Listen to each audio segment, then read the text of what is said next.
हाँ जी, नमस्कार। कैसे हैं आप सभी? स्वागत है आप सभी का HMWB अकेडमी पर। मैं हूं आपका दोस्त हिंदी मीडियम वाला बंदा और हम सीख रहे हैं डेटा स्ट्रक्चर एंड एल्गोरिथम के बारे में।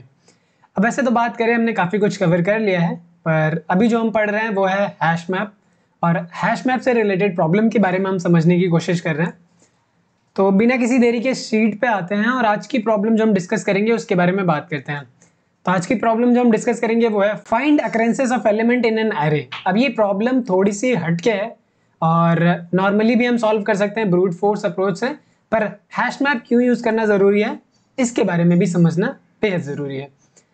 तो ऐसी प्रॉब्लम्स जहाँ पे हैश मैप का इस्तेमाल किया जा सकता है, हम वो टेक्निक डेवलप करने की कोशिश कर रहे हैं, वो एक हैबिट डेवलप करने की कोशिश कर रहे हैं जहाँ पे भी सर्चिंग करनी हो या फिर फ्रीक्वेंसी काउंट करना हो, ऐसी जगह पे हम हैश मैप का इस्तेमाल करने से पीछे नहीं हटने वाले। और ट्राई करके भी तो देखना पड़ता है कि हैशिंग अप्लाई करने पे चीज़ें काम करेंगी या नहीं करेंगी। तो चलिए वीडियो को स्टार्ट करते हैं। वीडियो को स्टार्ट करने से पहले अगर आपने वीडियो को लाइक नहीं किया तो लाइक कर दीजिए और अगर एक कमेंट ड्रॉप कर देंगे तो बहुत ही बढ़िया होगा। चैनल पे नया तो सब्सक्राइब करना ना भूलें। तो चलिए प्रॉब्लम को ओपन कर लेते हैं। बस आपको इस प्रॉब्लम को ओपन कर लेना है। इस शीट का लिंक मैंने नीचे डिस्क्रिप्शन में दे दिया है जहाँ पे आप सारी प्रॉब्लम्स को एक्सेस कर सकते हो एक साथ ही। तो प्रॉब्लम को समझने की कोशिश करते हैं। पहले मीडियम लेवल की प्रॉब्लम है, इससे बिल्कुल नहीं घबराना है कि मीडियम लेवल की प्रॉब्लम है। प्रॉब्लम ये है कि हम समझ पा रहे हैं या नहीं। अगर हम प्रॉब्लम को समझ पा रहे हैं, प्रॉब्लम से सोल्यूशन ड्रॉ कर पा रहे हैं, तो वो सबसे अच्छी चीज है हमारे लिए। और अगर नहीं कर पा रहे हैं तो इसका मतलब है कुछ ना कुछ दिक्कत है, हमें सीखने की जरूरत है। तो यहाँ पे है you are given an integer array nums. Array के बारे में तो पढ़ ही लिया है और पढ़ भी रहे हैं। So you are given an integer array nums, an integer array queries and an integer x. दो एरे गिवन है, एक इंटीजर गिवन है। So for each query of i, जितनी भी क्वेरीज हमें गिवन है यहाँ पे, you need to find the index of queries ith occurrence of x in a nums array. अब ये स्टेटमेंट थोड़ा कंफ्यूजिंग हो सकता है, तो चलिए मैं आपके लिए आसान बना देता हूँ। तो यहाँ पे एक नम्स एरे गिवन है जो कि ये है और एक क्वेरीज नाम का एरे गिवन है जो कि ये है।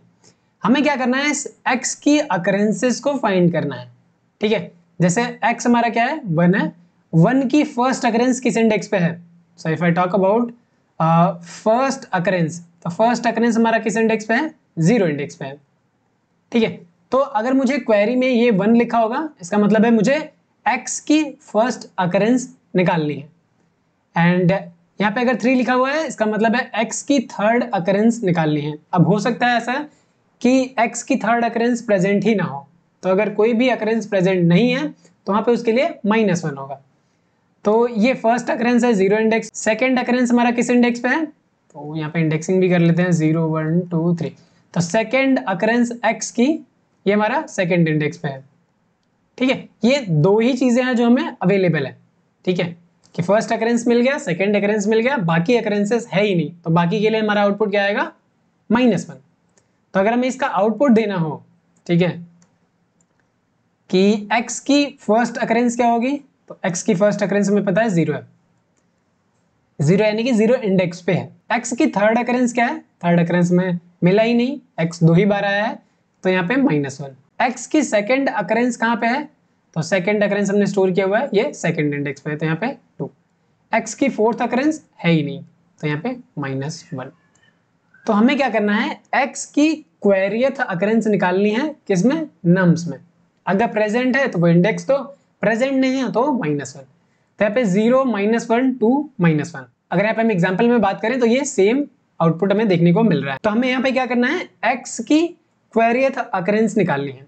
अभी हम दो तरीके से कर सकते हैं। पहला तरीका ये है कि हम हर एक क्वेरीज पे जाएं, लेट्स से यहाँ पे फर्स्ट गए और फिर हम x की फर्स्ट अकरेंस को सर्च करने का ट्राई करें। तो यहाँ पे फर्स्ट अकरेंस ट्राई करेंगे तो फर्स्ट अकरेंस में 0 इंडेक्स पे मिल जाएगा। ठीक है, देन उसके बाद क्या कर सकते हैं, अगली वाली क्वेरीज पे जाएंगे और फिर हम क्या करेंगे, स्टार्ट से ट्रैवर्स करेंगे। ये फर्स्ट अकरेंस, ये सेकंड अकरेंस और थर्ड अकरेंस है नहीं, तो यहाँ पे क्या कर देंगे हम, -1।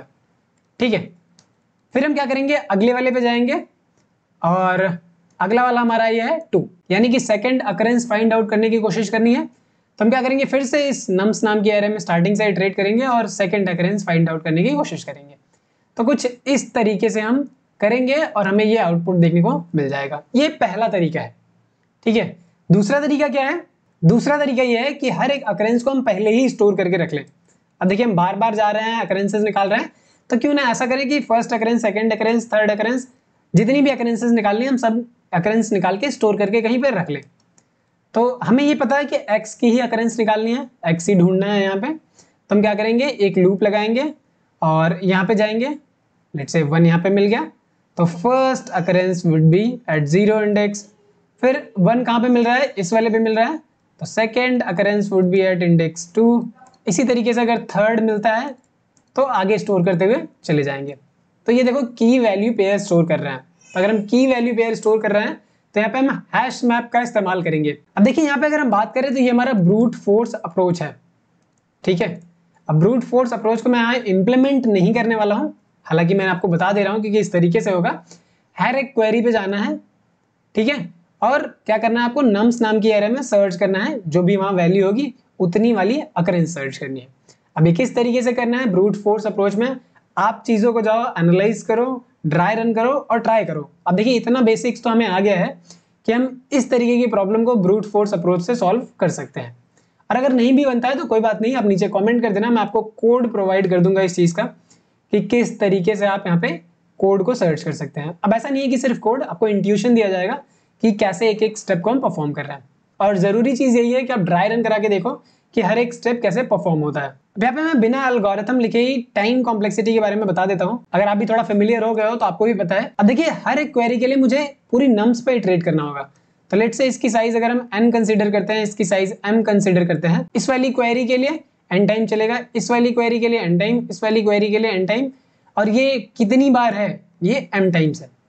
तो जो टाइम लगने वाला है वो big of m into n लगने वाला है, m क्रॉस n बोल लो, m इंटू n बोल लो, तो ये इतना टाइम लेगा। और आउटपुट एरे में रिटर्न करानी है तो ऑब्वियस सी बात है आउटपुट एरे मेंटेन करना होगा, इसका साइज क्या होगा, ठीक है। स्पेस की बात करें तो बिग ऑफ m, जितनी भी क्वेरीज होंगी उतना ही हमें आउटपुट रिटर्न कराना है। तो ये इस तरीके से time and space complexity brute force approach लेने वाला है। अब क्या हम इसे और ऑप्टिमाइज कर सकते हैं, जी हाँ, जो हम हर एक क्वेरी के लिए बार बार सर्च कर रहे थे अब हम हर एक क्वेरी के लिए सर्च नहीं करेंगे, एक बारी नम्स पे इटरेट करना है, ठीक है, और हैश मैप में क्या कर लेना है, इसको स्टोर करा लेना है। आई होप कि ये क्लियर होगा कि हैश मैप क्यों ही इस्तेमाल कर रहे हैं। हैश मैप इसलिए इस्तेमाल कर रहे हैं ताकि हम हर एक अकरेंस को स्टोर कर पाए। अब हमें क्या करना है, बस हर एक क्वेरी पे जाना है और यहाँ पे सर्च करना है इस हैश मैप में है या नहीं। अगर हैश मैप में है तो डायरेक्टली रिटर्न करा दो वो इंडेक्स, यानी कि इसकी जो वैल्यू है, और अगर हैश मैप में नहीं है तो -1 रिटर्न करा दो, सिंपल। आई होप कि ये ज्यादा कंफ्यूजिंग नहीं होगा। इसके लिए एल्गोरिथम लिख लेते हैं पहले तो। अब एल्गोरिथम लिखने के लिए हमें क्या क्या चाहिए होगा, एक तो हमें नम्स एरे चाहिए, दूसरा हमें क्वेरी चाहिए, और तीसरा हमें चाहिए x। 3 चीजें चाहिए। तो हम क्या करेंगे, सबसे पहले तो हमारा काम ये होगा कि हैश मैप बनाएंगे। अब हैश मैप में कौन कौन सी वैल्यू स्टोर होगी ये हम इटरेट करके ही पता लगा पाएंगे। यहाँ पे एक और वेरिएबल ले लेते हैं विच इज अकरेंस काउंट। अब देखिए पहली बार अगर कुछ सर्च कर रहे हैं तो अकरेंस हमारा क्या होगा, 1 होगा, ठीक है। अब हैश मैप में हमें स्टोर कैसे करना है, यही चीज पे हमें काम करना है। तो एक वेरिएबल ले लेते हैं अकरेंस काउंट। एक बार अगर x मिल जाएगा तो अकरेंस काउंट को बढ़ा देंगे। अब यहाँ पे हमें एक फॉर लूप अप्लाई करना है जो कि नम्स पे इटरेट होगा, 0 वाली इंडेक्स से लेके इसकी लेंथ तक जाएगा। इसकी लेंथ मान लेते हैं n, ठीक है। तो 0 1 2 3 ये हर एक इंडेक्स पे जाएगा। अब मुझे क्या करना है, चेक करना है कि इफ nums at i हमारा अगर x के इक्वल है, अगर nums at i हमारा x के इक्वल है इसका मतलब है कि फर्स्ट अकरेंस मिल गई है। अब अगर फर्स्ट अकरेंस मिल गई है तो हमें क्या करना होगा, स्टोर कराना होगा। क्या स्टोर कराना होगा, ये अकरेंस काउंट कि कौन सा अकरेंस है एंड उसकी वैल्यू में क्या स्टोर कराएंगे, इंडेक्स स्टोर कराएंगे। तो यहाँ पे हैश मैप में हमें स्टोर कराना होगा अकरेंस काउंट।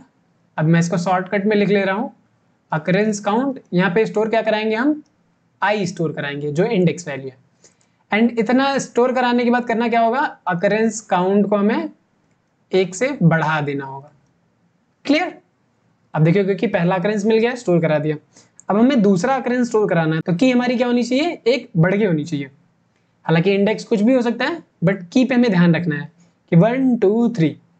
अब क्या होगा, ये इसी तरीके से फॉर लूप चलेगा और जिस किसी पर्टिकुलर पॉइंट पे nums at i हमारा x के इक्वल हो जाएगा, इसका मतलब है x मिला हुआ है, तो उसकी अकरेंस में हम क्या करेंगे, स्टोर करा देंगे इंडेक्स और फिर अकरेंस काउंट को बढ़ा देंगे। तो इस तरीके से हमारा हैश मैप क्रिएट हो जाएगा। अगर हम इस इनपुट के लिए बात करें तो 1 फर्स्ट अकरेंस 0 पे है, सेकेंड अकरेंस हमारा 2 पे है। इसके लिए जो हमारा हैश मैप बनेगा ये सिर्फ इतना ही बनेगा। अब हमें क्वेरी पे इटरेट करना है। क्वेरी पे क्यों इटरेट करना है? क्योंकि हमें आउटपुट चाहिए। तो ये हम ले लेंगे एक आउटपुट नाम की एरे और सबको -1 से इनिशियलाइज कर देंगे। यहाँ पे मैं m बोल दे रहा हूँ, m इसकी साइज है। तो जितने एलिमेंट हमारे क्वेरीज में होंगे उतने ही एलिमेंट हमारे आउटपुट में भी आने वाले हैं। ठीक है, -1 से इनिशियलाइज कर दिया, ग्रेट। अब हमें क्या करना होगा, इस क्वेरीज नाम के एरे में ट्रैवर्स करना होगा। जैसे हमने नम्स पे ट्रैवर्स किया था वैसे ही हम क्वेरीज पे ट्रैवर्स करेंगे। तो फॉर i इक्वल्स टू 0 से लेके m तक होगा यहाँ पे, क्योंकि इसकी साइज हमने m मान रखी है। अब देखिए m कोई फिक्स नहीं है, हमें साइज निकालनी पड़ेगी। तो 0 से लेके m तक जाएंगे और फिर यहाँ पे हमें सर्च करना होगा कि इफ जो क्वेरीज ऑफ i है ये अगर हैश मैप में है, ठीक है, अगर ये हैश मैप में है इसका मतलब है कि उसकी अकरेंस प्रेजेंट है। तो हमें क्या करना होगा, आउटपुट ऑफ i में क्या रखना होगा, ये हैश मैप और क्वेरीज ऑफ i, किसकी वैल्यू क्या है हमें वो रिटर्न करके दे दो। तो वो वैल्यू रिटर्न करके आउटपुट ऑफ i में स्टोर कर देगा। और अगर queries of i hash map में नहीं मिला है, जैसे कि इस एग्जांपल में बात करें तो 3 नहीं मिला है, तो 3 नहीं मिला है तो बाई डिफॉल्ट क्या है सब में -1, तो हमने इनिशियलाइज ही कर रखा है। 4 भी नहीं मिलेगा तो 4 भी -1 होगा। तो सिंपल सा लॉजिक है। पहले तो हमें क्या करना होगा, स्टोर करके रखना होगा हर एक अकरेंस को अगर प्रेजेंट है तो। और उसके बाद क्या करना होगा, क्वेरीज में जाएंगे और सिंपल ऑर्डर ऑफ 1 में हम सर्चिंग परफॉर्म कर लेंगे। तो टाइम कॉम्प्लेक्सिटी की बात करें यहाँ पे, तो जो टाइम कॉम्प्लेक्सिटी लगने वाली है इस एल्गोरिथम की, ये लीनियर टाइम लगने वाली है। अब देखिए ये हमारा स्पेस लेगा, ठीक है, ये एक वेरिएबल है। अब ये जो टाइम लेने वाला है ये ऑर्डर ऑफ n टाइम लेने वाला है, ठीक है, एक ही बार इटरेट करेंगे और हैश मैप में स्टोर कर देंगे। और दूसरा क्या है, अब हम चेक कर रहे हैं तो ये भी हमारा ऑर्डर ऑफ n टाइम लेगा। तो दोनों को ही ऐड करोगे तो ओवरऑल जो टाइम कॉम्प्लेक्सिटी इस वाले अप्रोच की आएगी वो आएगी order of n। 2 times order of n is order of n। Space की बात करें तो यहाँ पे हैश मैप का इस्तेमाल कर रहे हैं। तो वर्स्ट केस में क्या होगा, वर्स्ट केस में ये बिग ऑफ n स्पेस भी कंज्यूम करेगा। अब देखिए ये ऑक्सिलरी स्पेस है, प्रॉब्लम को सॉल्व करने के लिए इस्तेमाल करी गई है। एक तो हमारा आउटपुट भी जो है वो बिग ऑफ m लेगा। m क्यों, क्योंकि ये नंबर ऑफ क्वेरीज पे डिपेंड करेगा। ठीक है, time complexity order of n, space complexity 2 times big of n आएगा, या फिर आप बिग ऑफ n कंसिडर कर सकते हो। तो ये हमारा अप्रोच है हैश मैप का इस्तेमाल करके। अब देखिए प्रॉब्लम को अप्रोच कैसे किया जाना था, कैसे हमें पता चलेगा, फर्स्ट अकरेंस है, सेकंड अकरेंस है, तो इसके लिए हमने हैश मैप का इस्तेमाल किया। तो कभी भी आपको इस तरीके की सिचुएशन मिलती है तो वहां पे हम सबसे पहले हैंडल करेंगे इस चीज को कि हैश मैप का इस्तेमाल करके हम चीजों को मैनेज कर सकते हैं क्या। अब देखिए स्पेस यूज करना कोई बहुत बड़ी बात नहीं है, पर अगर प्रॉब्लम में बोला गया है कि आपको स्पेस यूज नहीं करना है तो वहां पे आपके पास फिर लिमिटेशन आ जाती है कि हम स्पेस नहीं यूज कर सकते, हमें सिर्फ और सिर्फ कांस्टेंट स्पेस में इसको करना है।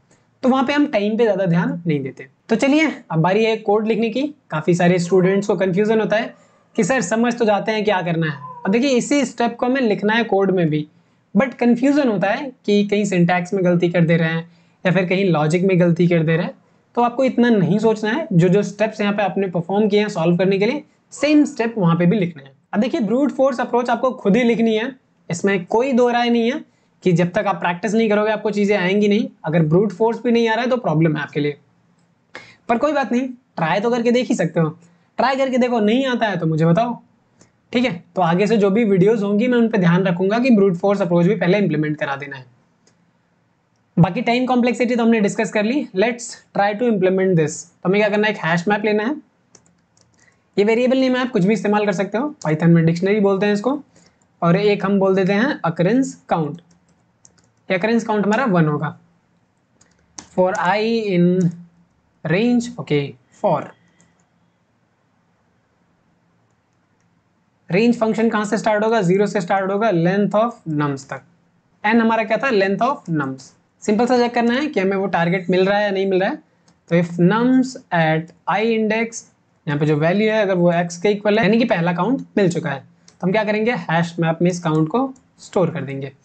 तो hash map of occurrence count, ठीक है, अकरेंस काउंट 1 है, 1 पे क्या स्टोर करेंगे, हम इंडेक्स स्टोर करेंगे, ग्रेट।